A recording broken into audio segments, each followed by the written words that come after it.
अलैक्म, कैसे हैं सब।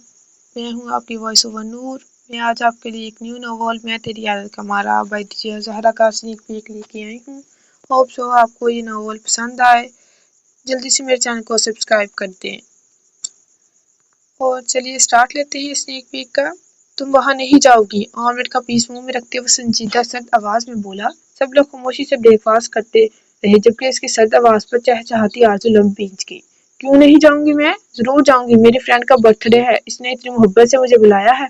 आरज़ू फोन फटकते गुस्से से बोली। इसे सामने बैठा शख्स जहर लग रहा था इस वक्त, या शायद जहर से भी बुरा।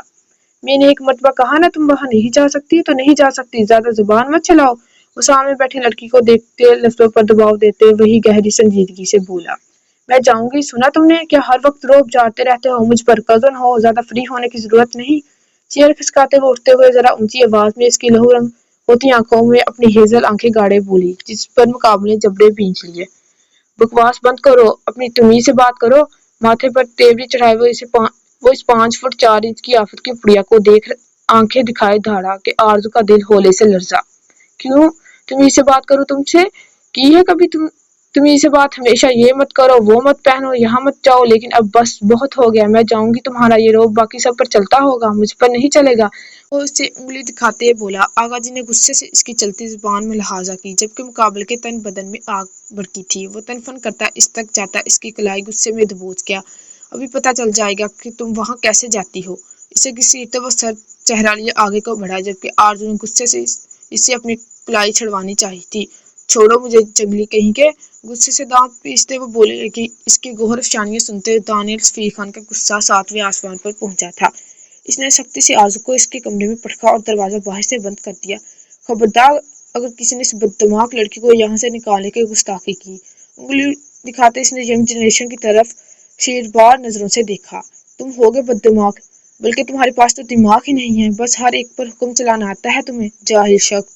अंदर से आरज़ू इसकी आवाज सुनते चीखी थी, जबकि बाहर सब जनरेशन के चेहरे पर दबी दबी हंसी थी, जिसे अगर आरज़ू देख लेती तो इन सब के मुस्कुराते चेहरे को आग ही लगा देती। रात के 7 बजे वो मुकम्मल तैयार थी। इसने आईने में अपना अक्स देखा, नेवी ब्लू कलर की मैक्सी में हल्के फुल्के मेकअप के साथ। वो आसमान से उतरी कोई परी ही लग रही थी। आंखों पर ग्लासेस के बजाय लेंस लगा लिए थे। इसने एक मरतबा फिर घूमकर अपना जायजा लिया तो जाहिल न हो तो। खान को सोचते आरज़ू ने कड़वा सूंघ बनाया और अपने कमरे की खिड़की की जानब गई जो लॉन में खुलती थी। एक तंजिया मुस्कुराहट के साथ खिड़की खोलते वहां से बाहर निकली थी। आरज़ू! आयशा लॉन में आते इसे देखते भाग कर इसके पास जाती दबी दबी आवाज में अंदर की जानब देखते बोली। आयशा, मैं जल्दी वापस आ जाऊंगी, तुम सब संभाल लेना, ओके बाय।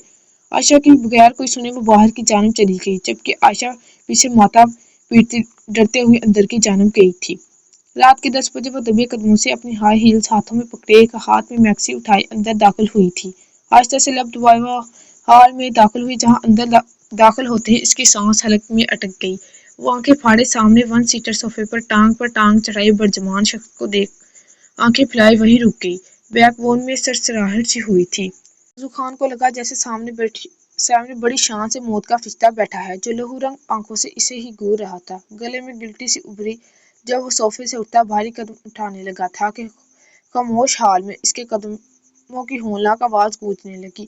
वहां इन दोनों के सिवा कोई नहीं था, शायद बाकी सबको सामने खड़े जल्लाद ने ही अंदर भेज दिया था। वो थूक निकलती खौफ से आंखें मीच गई। जैसे जैसे वो इसके करीब आ रहा था आरज़ू का दिल जैसे बंद हो रहा था। सो गाइस, बताइएगा आपको ये वीडियो कैसी लगी। मैं पहली मरतबा वॉइस ओवर कर रही हूँ, सो प्लीज़ कोई गलती हो तो माजरत।